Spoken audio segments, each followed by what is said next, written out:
안녕하세요. 오늘도 사연살롱을 찾아주셔서 감사합니다. 저는 갑작스러운 파혼을 당해 골짜기 날 만큼 울며 시간을 보내다 사필 규정을 눈앞에서 목도한 뒤 제 바지가랑이를 붙잡는 글을 미련 없이 놓은 30세 여성입니다. 저는 3살 연상의 남자와 3개월이라는 짧은 시간 연애를 한 뒤에 결혼을 준비 중이었어요.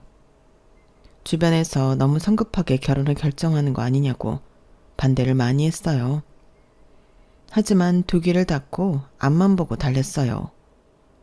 그런데 상견례를 하고 한 달이 지났을 때 편하게 예랑이라고 할게요. 예랑이 저에게 문자로 파혼 통보를 했어요. 이유를 물으니 시댁이 대박이 났다고 하더라고요. 그래서 제가 필요 없대요. 그러면서 하는 말이 얼마나 저에게 상처가 되었는지.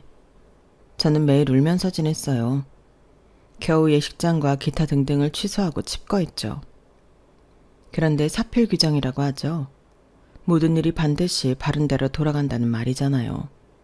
인과응보라는 말도 있고요. 정말 그런 말이 괜히 나온 게 아니라니까요. 시댁 사업에 치명적인 문제가 생긴 거예요. 그래서 폭삭 망했죠. 그리고 예랑이 저를 찾아왔는데 왜 찾아왔는지, 그래서 제가 어떻게 했는지 궁금하시죠? 지금 시작할게요. 저는 유능한 경찰의 이녀 중 맏딸로 태어났어요. 저희 친가는 법률계 사람들이 많은데요. 저희 할아버지가 국가수사본부장까지 하셨고 큰아버지가 경찰청에 계시고 막내 부모가 겸사세요. 지금 저희 아빠도 경찰청에 계시고요. 그래서 저희 가족은 어릴 때부터 불의를 참지 말고 정직할 것을 교육받았어요. 그리고 아무래도 각 지역의 사건 사고를 다루는 직업이다 보니 안전에 늘 유의하라는 말을 들었죠. 더군다나 아빠는 딸만 둘이어서 저희 자매를 제약하고 간섭하는 것도 없지 않았어요. 특히 성적이 떨어지는 것보다 규칙을 어겨서 벌점을 받아오는 것에 더 혼이 났죠. 아빠는 영재보다 누구에게나 모범이 될 수 있는 사람이 되라고 누누이 말씀하셨어요. 여기까지 들으시면 저희 가족 분위기가 좀 삭막할 거라고 예상하실 수도 있겠어요. 하지만 저희 가족은 화목하고 단란했어요. 저희 아빠가 경찰청에서는 무섭다고 소문이 나 있지만 지인들 사이에선 완전히 딸바보의 애처가로 유명해요. 물론 숨길 수 없는 카리스마 때문에 다들 믿지 않지만 고등학생 때까지 아빠가 출근하면 포옹을 했는걸요. 퇴근을 할 때도 늘 문 앞에 마중을 나와 포옹을 해드렸죠. 사춘기가 심했을 땐 가끔 아빠에게 인사만 할 때도 있었어요. 그러면 아빠는 눈에 띄게 서운해했어요. 그리고 저희 아빠가 가장 좋아하는 시간은 내 가족이 함께 모여 저녁을 먹는 시간이에요. 저희 가족은 저녁을 먹는 시간이 다른 집보다 긴데요. 1시간 정도 먹는 것 같아요. 서로 오늘 있었던 일들을 희노애락과 함께 털어놓곤 했죠. 그리고 아빠는 한 달에 한 번은 꼭 여행을 가기 위해 노력했어요. 추억을 많이 만들고 싶어 하셨죠. 이번에는 저희 엄마 이야기를 잠깐 할게요. 저희 엄마는 중학교 음악교사로 재직 중이시고 교육을 업으로 삼고 있기 때문에 저희를 당신의 교육 철학에 맞게 올바르게 키우려고 노력했어요. 그러면서도 저희가 자유롭게 크도록 옆에서 도와주었죠. 한 번도 저희에게 화를 내신 적이 없어요. 따끔한 충고는 했지만 질책을 하거나 언성을 높이거나 하지 않았어요. 그리고 학교에서 가르치는 것처럼 공정하고 공평하게 저희를 키우셨죠. 그래서 엄마한테 혼날 땐 억울한 것도 없었어요. 그리고 저희 부모님은 저와 여동생에게 지원을 아끼지 않았어요. 안정적으로 경제활동을 하는 부모님 덕분에 저와 제 여동생은 어렸을 때부터 가지고 싶은 게 별로 없었어요. 이미 다 가지고 있었거든요. 어디를 가든 부러움의 대상이었어요. 최신 기계나 신상, 유행하는 것과 유행할 것 모두 가지고 있었어요. 그리고 저는 남들은 하고 싶어도 못하는 악기들을 쉽게 배우고 최종적으로 바이올린을 전공으로 선택할 수 있었어요. 그리고 제 동생은 미국으로 유학을 가 대학원까지 자기가 하고 싶은 공부를 할 수 있었죠. 물론 무슨 경찰이 무슨 교사가 자식들한테 그렇게 퍼줄 수 있어? 라고 의문을 품으실 분도 계실 것 같아요. 솔직하게 말씀드리면 친가와 외가 둘 다 잘 살았어요. 친가는 앞서 말씀드렸다시피 법률계 집안으로 명예도 있고요. 그리고 외가는 분홍이 땅 부자예요. 어릴 때부터 시장에 가면 저희 식구들을 엄마를 모르는 사람이 없었어요. 그래서 그런지 두 분 다 천성이 여유롭고 그걸 저희 자매가 물려받았어요. 동생은 모르겠는데 저는 종종 이런 말을 듣곤 했거든요. 얘들아, 예은이는 뒤에서 누가 밀쳐도 웃으면서 뒤돌아볼 것 같지 않니? 맞아, 맞아. 오히려 괜찮냐고 할 것 같아. 솔직히 말해봐. 너 싫어하는 사람 있을 것 같아. 없을 것 같지? 그런 걸 생각해서 뭐해. 나 좋아하는 사람들이 이렇게 많은데. 봐, 그렇다니까. 너는 천성이 너무 착해. 그래도 가끔 이상한 애들 붙으니까 의심은 하는 게 좋을걸? 그래. 구김이 없어 보이는 것도 먹잇감 되기 쉽다. 먹잇감이라니. 무슨 동물의 왕국도 아니고. 그런데 구김이 없어? 응. 우리 엄마가 그러더라. 예은이 같은 사람을 구김이 없다고 하는 거래.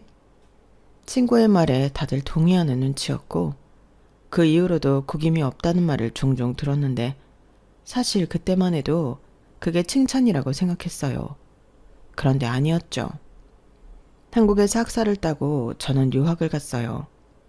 미국으로 가서 바이올린에 대해 더 전문적으로 배우기 시작했죠. 정말 즐거웠어요. 세계 각국에서 음악을 사랑해 모인 사람들과 합주를 하는 건 당연하고요. 그런 사람들을 알아가는 것도 즐거웠어요. 그리고 제가 유학 시절을 잊을 수 없는 이유는 한 가지가 더 있어요. 제가 그때 인생 처음으로 연애를 시작했거든요. 저는 연애를 그렇게 추구하지 않았어요. 다른 친구들은 연애를 꼭 해야 한다고 그랬지만 저는 친구들만 있으면 됐거든요. 그런 저에게 이성의 사랑이 무엇인지 그 사람은 알려줬어요.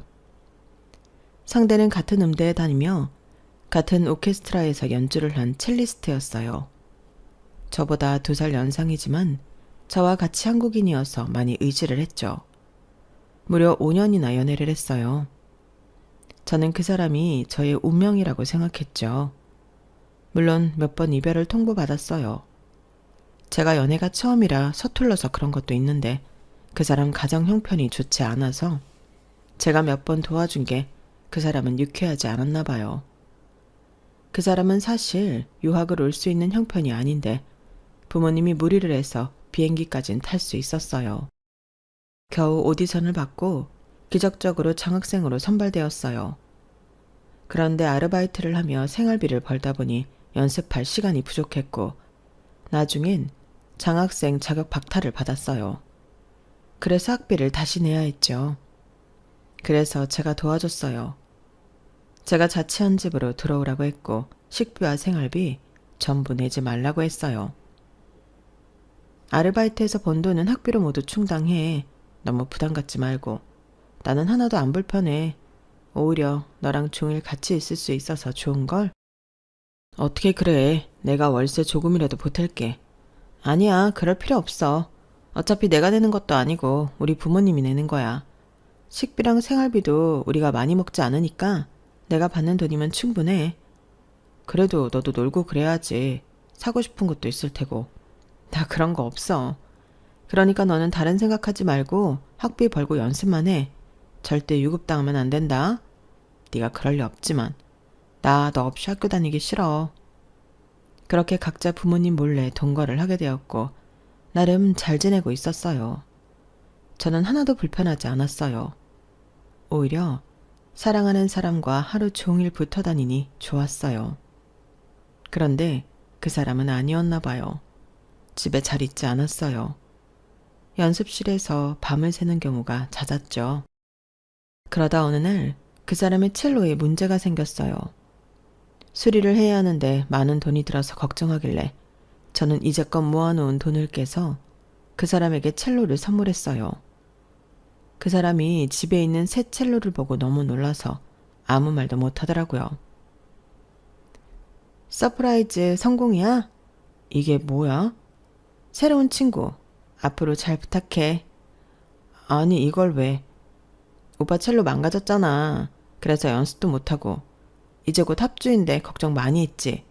그런데 걱정 마. 이 친구가 이제부터 오빠를 지켜줄 거야. 내가 행운의 아이템도 달았어. 제가 조잘조잘 말하는데도 그 사람은 미동이 없었어요. 저는 너무 기쁘고 놀라서 그런다고 생각했죠.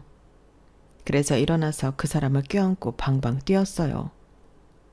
그러자 그 사람이 저를 멈추더니 헤어지자고 했어요.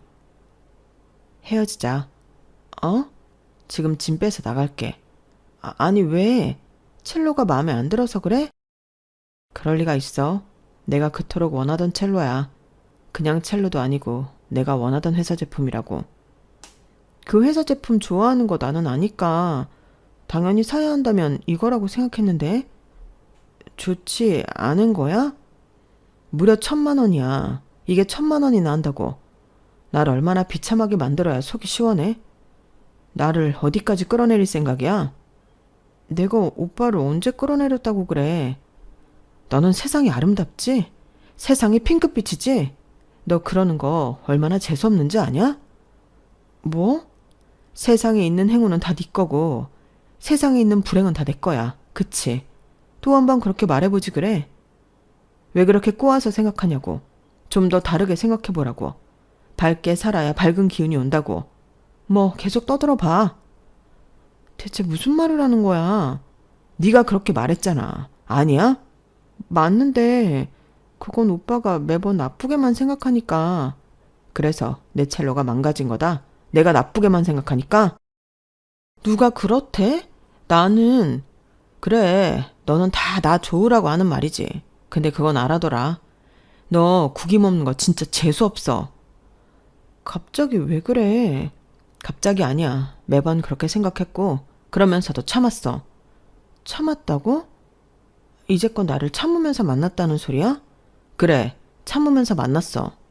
네가 매일 나한테 강요하는 긍정 듣기 싫었어. 재수없었어. 너는 네가 앞으로도 핑크빛이라고 생각하지. 근데 내가 장담 하나 할까? 너 그러다 분명히 무너져. 너 같은 것들이 무너지면 답도 없어. 그냥 쓰나미에 휩쓸려 가는 거야.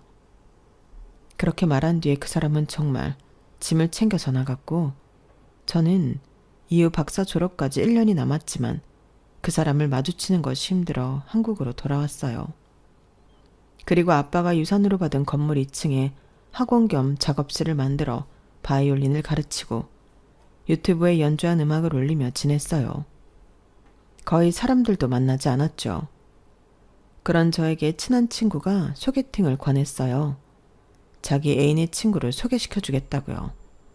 그런데 영 내키지 않았어요. 그래서 몇 번 거절하다가 억지로 만났어요. 계속 나와달라고 부탁해서 귀찮으셨죠? 죄송해요. 그런데 제가 한번 꽂히면 앞뒤 안 가리는 성격이라. 사실 저 구독자거든요. 네? 제가 어릴 때부터 클래식을 좋아해서 클래식 유튜브를 좀 보는데 알고 보니까 제가 구독 중이더라고요. 팬입니다.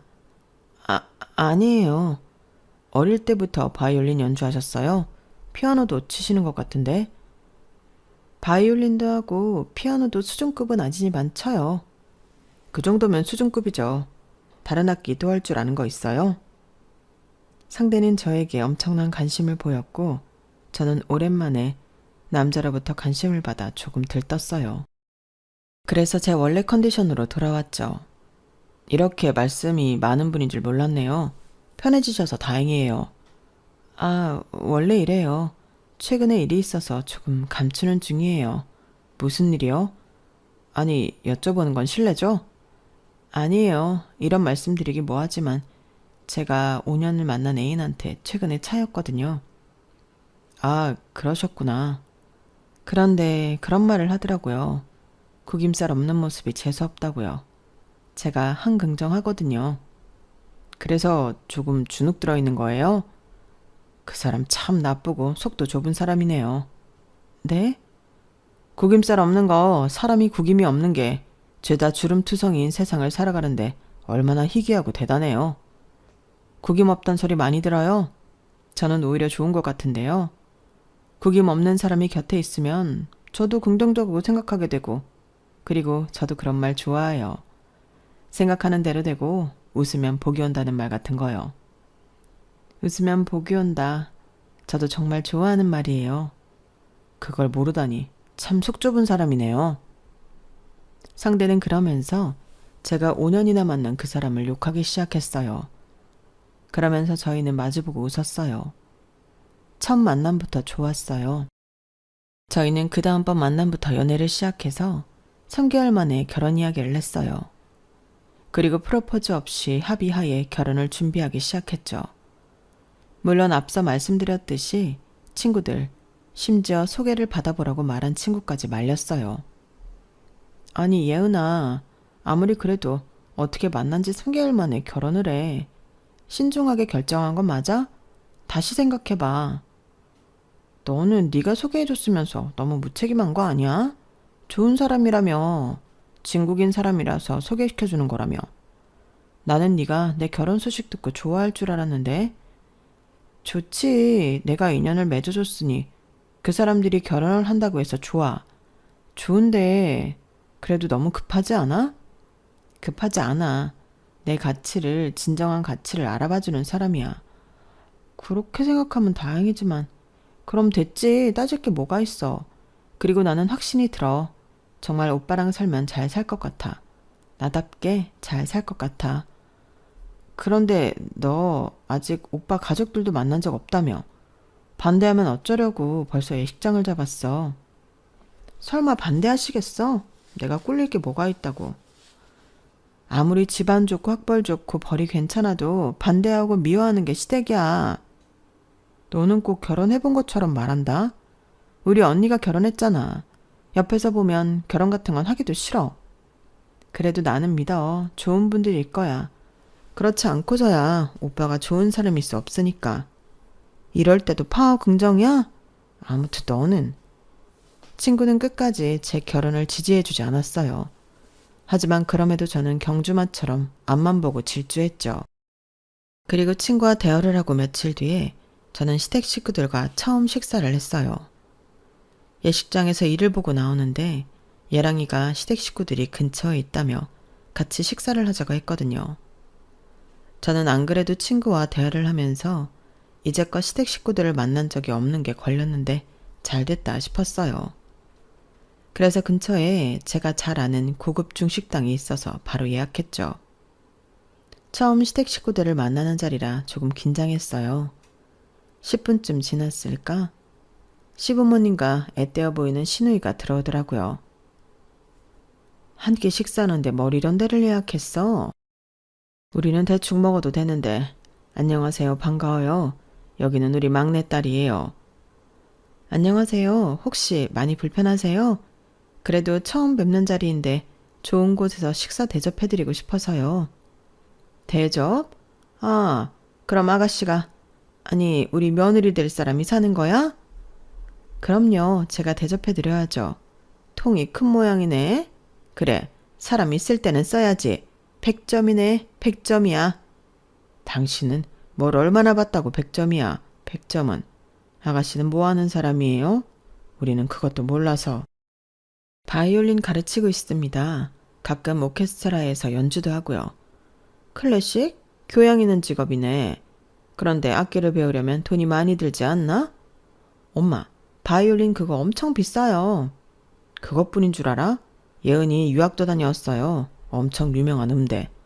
어머, 정말 부자인가 보다. 엄마, 저 시계랑 가방 전부 명품이에요. 그거 이번에 신상으로 나온 거 아니에요? 안 그래도 사람이 좀 부티가 나 보인다고 이야기하려고 했어. 내가 사람 보는 눈이 있잖아.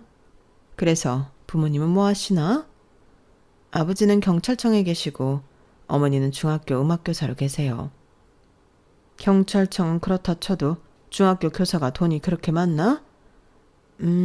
그래도 부족함 없이 컸어요. 예은이 외가 쪽이 엄청난 분홍의 땅 부자예요. 어머, 그러니? 너는 어디서 이런 보물 같은 여자를 찾았어? 복도 많다. 언니, 저 그 가방 한번 봐도 돼요? 어허, 지금 뭐 하는 거야? 교양업계. 우리가 뭐 거지 새끼도 아니고. 그래, 그렇게 말하고 행동해야겠어. 아버지는 갑자기 분위기 흐리게 왜 그러세요? 아가씨, 아니, 이제 며느리 될 사람이니 새아가라고 부를게요.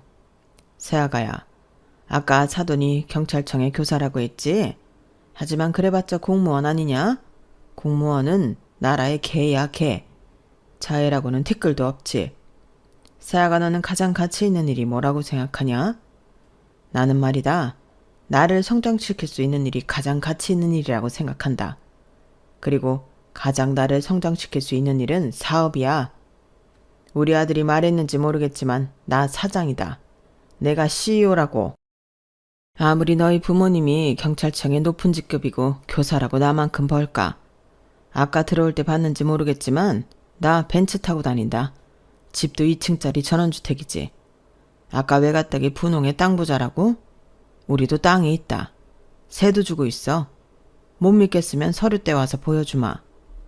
지금 얼굴 보니까 믿지 못하는 모양인데 정말 원래 부자는 겉으로 티가 안 나는 법이야.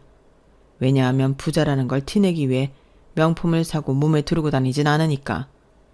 나도 개인적으로 그런 건 사치라고 생각해. 그러니까 돈이 없어서, 돈이 모자라서 그러는 게 아니야. 우리는 검소한 거다. 검소하면 좋죠. 현명하시네요. 그래서 우리 승준 씨도 검소하고 알뜰한가 봐요.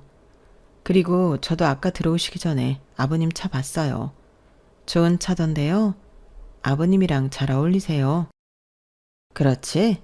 내가 사람들 만나는 일이 잦아서 차는 좋은 걸 해야겠더라고.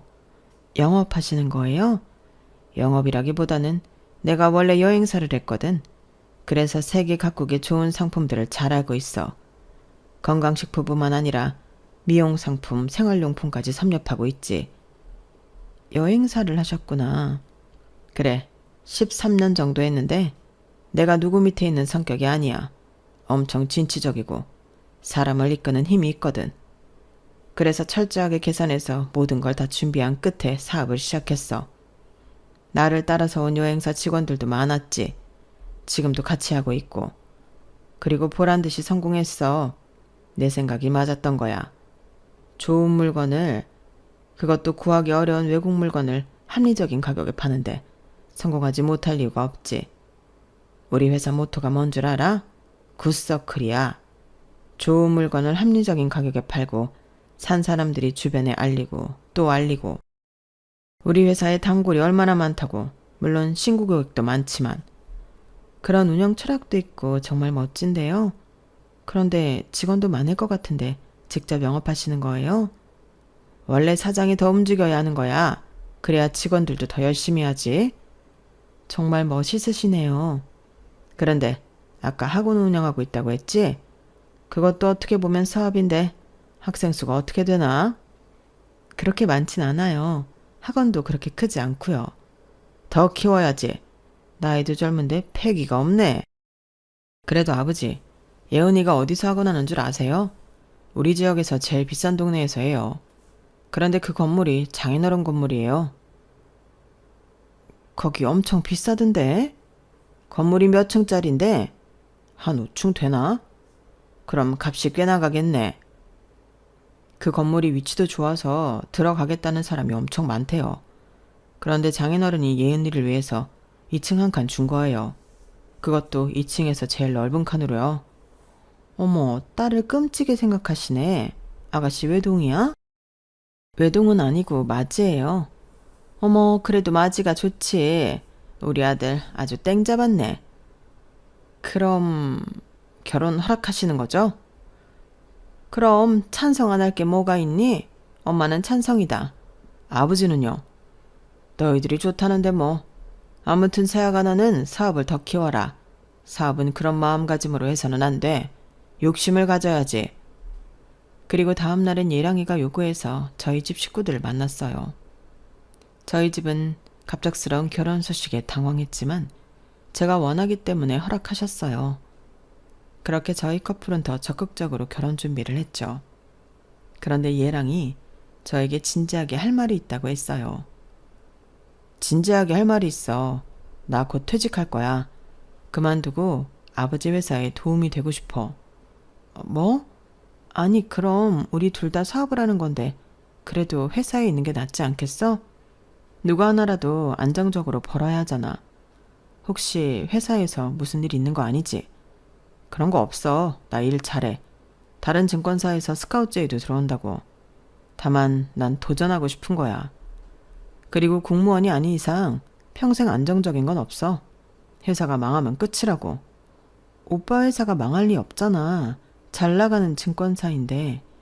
반대하는 거야? 둘 다 불안정한 수입이면 불안할 수밖에 없잖아. 네가 왜 불안정해? 적어도 너는 장인어른 건물에 있잖아.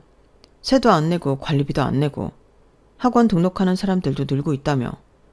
나는 이제 새로운 사업을 할 거라 당장 수입은 보장하지 못하지만 그래도 나는 네가 있어서 도전할 수 있을 것 같은데 그러다가 안 되면? 어라? 긍정파워 예언이가 어디 갔지? 나는 네가 그런 사람이라서 결혼까지 생각하는 건데. 그리고 영 불안하면 장인 어른한테 건물을 미리 달라고 해. 건물을 달라고 하라고? 어차피 너한테 줄 거 아니야? 네가 맞으잖아. 왜? 아니래? 첫째 준대? 아니면 나눠서 준대? 우리 아빠 아직 살아계시는데 무슨 그런 얘기를 해. 그런 이야기는 미리 할수록 좋아. 나중에 꼭 물어봐. 어떻게 할 생각인지. 그리고 나는 확신이 들어. 오랫동안 준비한 사업이기도 하고 되는 거야. 이건 반드시 되는 일이라고. 이제 내 눈앞에 돈길이 펼쳐질 거야. 떼부자가 되는 거라고. 무슨 사업인데? 그걸 발설하면 안 되지. 이제 네 앞날도 꽃길일 거다. 내 덕분에. 얘랑은 그렇게 말을 돌렸고 저는 얘랑이 앞으로 할 사업이 뭔지 전혀 몰랐죠.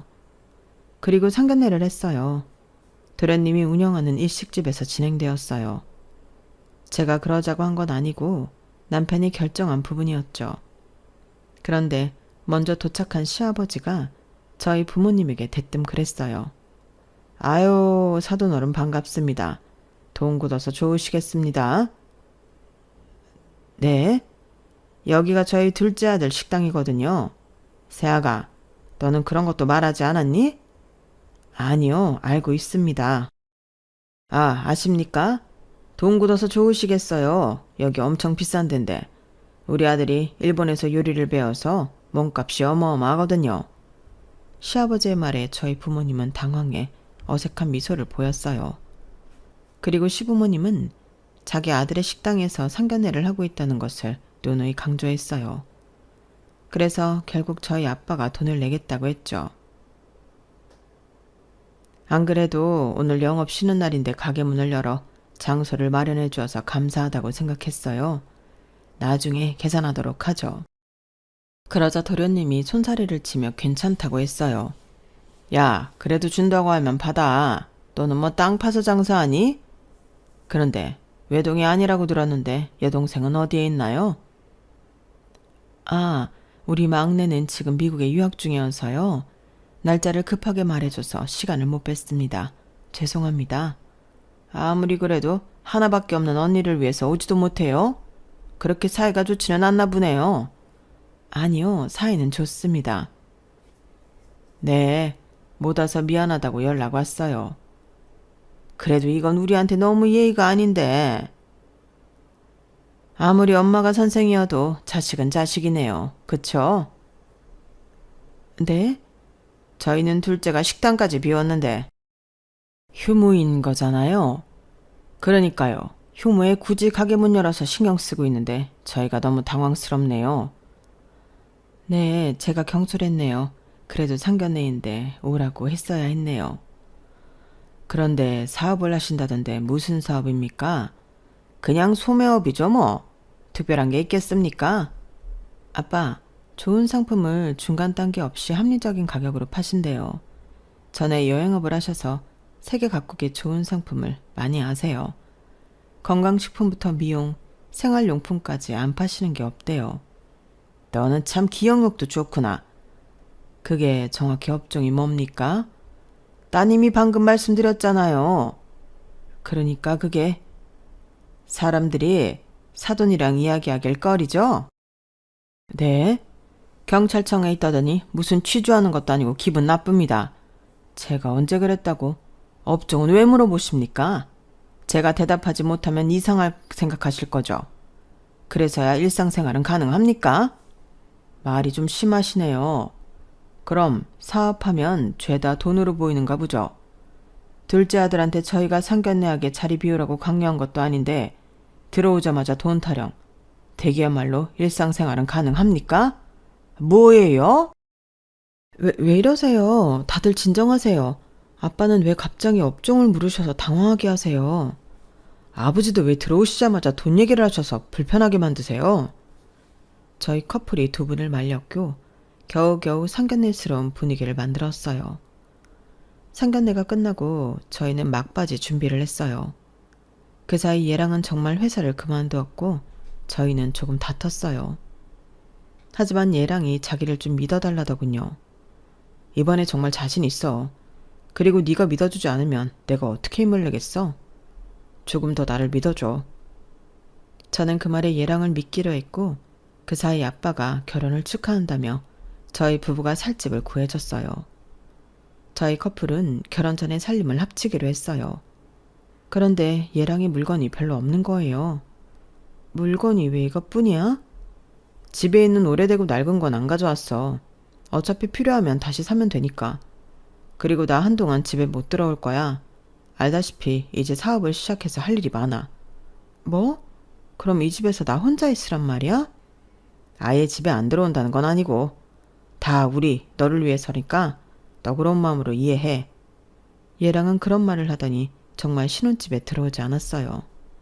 그리고 시댁에서 지냈죠. 예비 시어머니가 어느 날 저에게 그러더라고요. 너는 남편이 여기서 혼자 고생하는데 얼굴도 한번 안 비추니? 여기라뇨? 사무실에 있는 거 아니에요?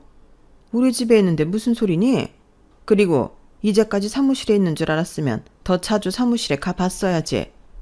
내가 사무실에 있는 동안 한 번도 네 얼굴 못 봤다. 우리 아들이 지금 뭐 때문에 누구 때문에 이렇게 고생하는데 너는 도와주지도 못할 망정 아주 남처럼 대하는구나. 어머님 그런 게 아니라 이래서 내가 공주처럼 큰애는 싫다고 한 건데 내가 어디서부터 어디까지 가르쳐야 하는 거니? 죄송해요. 저도 혼자서 결혼식에 필요한 거 확인하고 가구랑 가전 받고 청첩장 돌리느라 바빴어요.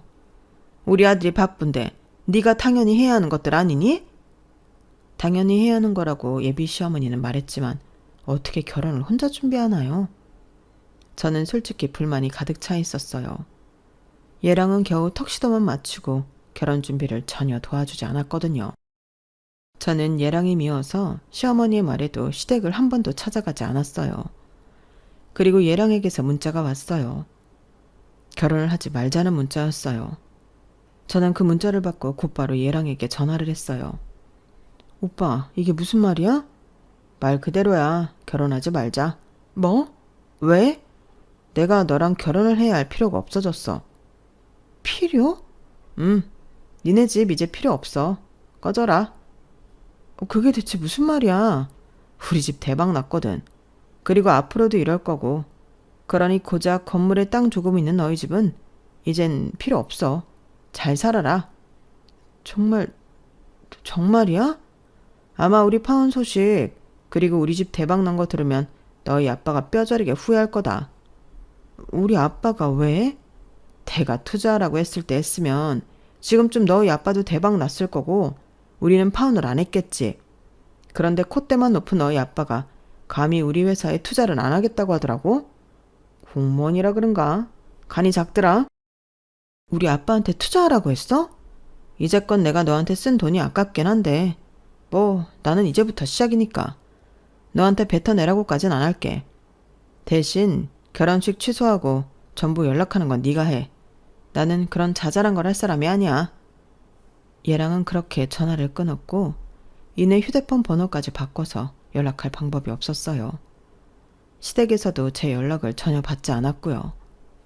그리고 결혼식 일주일 전 저는 모든 것을 취소하고 정리했어요. 수수료도 제가 냈고요. 결혼을 못하게 됐다는 연락도 제가 했어요. 부모님에게도 어렵게 상황을 전했고 저는 집에서 일주일 동안 나가지 않으며 울기만 했어요. 그리고 부모님이 제가 있는 집으로 찾아왔죠. 어떻게 된 거냐? 저는 자초지종을 설명했어요. 그러자 아빠가 무척이나 화가 났죠. 뭐? 이제 네가 필요 없어? 걔 너한테 의도적으로 접근한 거 아니냐? 네가 좀 사는 집안 딸이라니까 의도적으로 접근한 거 아니냐고. 그거야 저는 모르죠. 그리고 내가 그 사기꾼 집단에 왜 투자를 해? 내 전 재산 다 잃으라고? 사기꾼 집단이라뇨? 네 시아버지 될 뻔한 사람 사기꾼이다. 20년 동안 일궈온 사업이 죄다 사기야. 내가 이름이 너무 나딕다 했어. 그래서 업종을 물어봤는데 교묘하게 피하기나 하고 거기서 꼬리를 잡았어야 했는데 좋은 일 하신다고 했어요. 좋은 일은 무슨? 비싸게 팔 수 있는 해외 상품만 가지고 노인을 대상으로 강매한 거다. 돌아다니면서 영업한다고 했지? 비닐하우스, 노인정 마을회관을 돌아다니면서 강제로 물건을 사게 한 거야. 그리고 공짜로 여행시켜준다고 하면서 노인들한테 노래 불러주는 척 물건 팔고 안 사면 협박하고 시세보다 10배, 15배 비싸게 팔았다더라. 인터넷도 못하는 노인들이 그런 걸 알 리가 있나? 결국 쌈짓돈 모아놓은 거 다 털리고 그걸 안 자식 손주들이 신고한 것만 수두룩해. 그런데 왜 잡혀가지 않았어요? 잡으려고 영장 신청하면 기각됐다. 알고 보니 법원에 아는 판사가 있더라. 법원에서 네 시아버지 될 사람이 일했던 여행사를 쓰고 있었어. 그때 친분이 지금까지 이어온 모양이야. 그리고 네 남편 될 사람도 결국엔 사기꾼이 되었더구나. 들어보니 7천만 원만 투자하면 10배가 넘는 8억 5천만 원으로 돌려주겠다며 사람들을 꼬드긴 모양인데 그 돈이 벌써 76억이 되었다더라. 지금 한 명이 친구를 해서 접수되었는데 영장이 발부될지는 모르겠구나. 그러면 어떻게 해야 해요? 아빠 말대로 잘할 수 있겠니? 저는 아빠가 하는 말을 신중하게 들었어요. 그리고 이내 시아버지는 체포되었어요. 방문 판매법 위반과 협박죄로 체포되었죠. 그 소식을 들은 다음 날 예랑이가 저를 찾아왔어요. 네가 꾸민 짓이지. 20년 동안 한 번도 이런 일 없었어. 우리 아버지는 좋은 물건을 합리적인 가격으로 팔았을 뿐이야. 굿서클. 기억하지? 너도 분명 좋은 철학이라고 그랬으니까. 그런데 어떻게 이럴 수가 있어? 정말 가슴에 손을 얹고 그런 말을 할 수 있어? 지금 너희 집 사업 때문에 울고 있는 사람이 몇인데. 누가 그래? 그리고 설령 그런 사람이 있다고 한들 네가 우는 것도 아닌데 무슨 상관이야? 네가 너희 집이 그런 식으로 생각해서 이런 일을 벌인 거구나. 정말 사람이 어떻게 그렇게 지독하니? 그래, 네가 실컷 떠들어봐. 어차피 우리 아버지는 무혐의야. 우리가 그런 장치도 없이 일했을까 봐? 나도 알아. 너희 집이 CCTV 없는 장소에서만 강매를 유도했고 구매 합의 계약서 같은 것도 작성했더라. 환불 안내도 형식적이었겠지만 했고 정말 환불해준 기록도 있다지? 그래, 그러니까 우리 아버지는 무혐의야. 그런데 경찰분들이 그 이야기는 안 해줬니? 피해자들 다수가 진술서를 작성했다고? 뭐? 내가 그런 말을 믿을 것 같아? 그래, 믿지 못하겠지. 애초에 너랑 네 아버지가 진술서는 생각도 못하는 노인분들한테만 강매를 했으니까. 하지만 사실이야. 그 노인분들의 자식 손주들이 발벗고 나섰고 자식이나 손주 없는 분들에게도 정보를 줘서 많은 분들이 진술서를 작성했어. 그리고 구매합의 계약서에 있는 가격이랑 원가가 너무 다르더라. 뭐가 달라? 네가 봤어? 우리는 합리적인 가격에 물건을 팔아왔어. 합리적인 가격이라는 게 10배는 올려서 받는 거야? 나는 몰랐네. 내가 사업을 몰라서 그런가? 그리고 상품 설명비, 시음비 이런 말도 안 되는 수수료까지 포함되어 있더라. 그건 어떻게 설명할 건데? 네가 그걸 어떻게 알아? 아주 우리를 작정하고 물먹이겠다 이거지? 그래, 우리도 변호사 선임할 거야. 아주 유능한 사람으로. 네가 과연 그럴 시간이 있을까? 너도 곧 체포될 텐데? 내가 왜? 이건 아버지 사업이지 나랑은 관계없어. 나는 한 번도 판매한 적 없다고. 내가 너희 아버지 사무실 간 거 알지? 알지? 내가 결혼 못하겠다고 하니 찾아와서 따졌잖아. 너는 여자가 지조도 없니? 차이면 겸허히 받아들여야지 왜 찾아와? 자존심도 없어? 내가 과연 따지려고 갔을까? 이미 결혼식도 취소하고 손해도 내가 다 보고 결혼식 안 한다고 주변 사람들에게 알린 뒤였는데 나 지조 있어? 자존심도 있고. 대체 무슨 소리라는 거야? 내가 찾아간 건 너희 아버지가 강매를 하고 있다는 결정적 증거를 찾기 위해서였어. 그리고 생각보다 어렵지 않게 찾았지. 무슨 자신감인지 서랍장을 잠가놓지도 않았더라. 그래서 너희 아버지가 어떻게 물건을 팔았는지 알게 됐지. 너희 아버지 진짜 대단한 사람이더라. 원가보다 10배 비싸게 판 것도 모자라 관세도 내지 않았고 저렴하게 해주겠다는 달콤한 말을 하면서 물건값을 모두 현금으로 받았다지? 현금 영수증도 안 해주고 말이야. 그거 다 탈세인 거 알고 있니? 그리고 내가 네 자리에서 전화를 한 통 받았는데 말이야. 내 자리에서 전화를 받았다고? 더 투자할 것 같은데 얼마나 받을 거냐고 묻더라. 그러면서 막 웃더라고. 사람들이 바보 같대. 어떻게 7천만 원을 8억 5천으로 만들어준다는 소리를 믿냐고. 그리고 네 서랍을 뒤지니까 네 사업 계획서가 나오더라. 아, 사업이 아니라 사기지? 너 그거 엄연히 범죄야.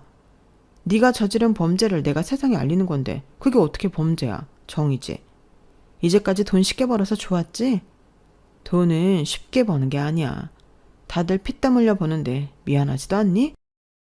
네가 그런 말을 하니까 우습다. 누구보다 쉽게 돈을 벌고 쓴 애가 아니야? 돈 많은 부모 만나 어릴 때부터 쉽게 얻고 쉽게 쓰고 쉽게 버리고 그런 여자한테 이런 소리 듣고 싶진 않은데? 그건 네가 나를 몰라서 하는 소리야. 나도 사회에 나오면서 어렵게 벌었어. 그런 애가 아버지 빌딩에서 학원을 해? 우습다. 아무리 그렇게 말해도 소용없어. 난 적어도 남이 피땀 흘려 번 돈 쉽게 얻으려고 하지 않았어. 나는 너랑 달라. 좀 여유로웠을 뿐이라고. 쉽게 생각하지 마. 그래봤자 너는 공주님이야. 공주님 주제에 피땀 흘려 번 돈? 우습다 우스워. 그래도 난 사기는 안 쳐. 그리고 네가 지금 날 우스워할 시간이 있어? 그래, 지금을 즐겨. 너 곧 잡혀갈 거니까. 제가 그렇게 말하자 얘랑은 갑자기 표정이 변했어요. 그리고 저를 폭행하려고 했죠. 그래서 저는 경찰을 불렀어요. 경찰이 출동했고 그 길로 얘랑은 경찰서에서 나오지 못했어요. 사기 혐의가 더해져 재판을 받게 되었죠. 그리고 비슷한 시점에 시아버지도 재판을 받았어요. 재판 결과는 두 사람 모두 징역이었어요. 시아버지는 징역 7년, 얘랑은 징역 3년을 선고받았어요. 두 사람 다 항소를 하겠다고 난리였어요. 피해자들이 모두 재판장에 있는데 말이에요. 아빠가 정말 양심도 없는 사람들이라며 욕을 했고 피해자들도 고래고래 소리를 지르며 욕을 했어요. 그리고 결국 두 사람 모두 항소를 하지 않았어요. 피해자들의 울분을 들으니 못한 것일지도 모르죠. 저는 그 사람들이 적어도 그 정도의 양심은 있길 바라요. 그것도 아니면 어쨌거나 그 사람을 평생의 반려자로 선택한 제가 너무 초라해지니까요. 얘랑이 감옥에 갔다는 소식이 제 주변에 퍼진 뒤에 저에게 많은 위로의 연락이 왔어요. 결혼을 하지 않길 잘했다는 연락이 대부분이었어요. 맞아요. 그런 남자와 결혼을 안 한 게 천만 다행이죠. 하지만 알 수 없이 저는 찜찜했어요. 얘랑이 한 말들이 마음에 걸렸거든요. 돈을 쉽게 얻고 쓴다는 둥, 공주라는 둥. 저를 열받게 하려고 했던 말이라는 걸 알지만 그 말이 자꾸 제 가슴을 찔렀어요. 그래서 저는 아빠 건물에서 운영한 학원을 폐업했어요. 그리고 지금 오케스트라 오디션을 보러 다니는 중이에요. 오케스트라에 붙으면 집에서도 독립할 생각이에요. 부모님이 걱정하면서 말렸지만 지금이 아니면 독립할 수 없을 것 같더라고요. 물론 제가 사기를 치던 예비 시아버지 얘랑과 동급이라고 생각하는 건 아니에요. 하지만 얘랑의 말처럼 제가 남들보다 넉넉한 집안에서 돈이든 뭐든 쉽게 얻을 수 있었던 건 맞으니까요. 그래서 쉽게가 아닌 어렵지만 제 손으로 갈아보려고요. 그러다 보면 좋은 인연도 만나게 되지 않을까요? 여기까지가 제 사연입니다. 이야기 들어주셔서 너무 감사드리고요. 여러분들도 건강하시고 많이 행복하세요. 여러분, 사연 댓글에 응원과 현명한 조언 부탁드려요. 좋아요와 구독은 저에게 큰 힘이 됩니다. 오늘도 좋은 일 가득하세요.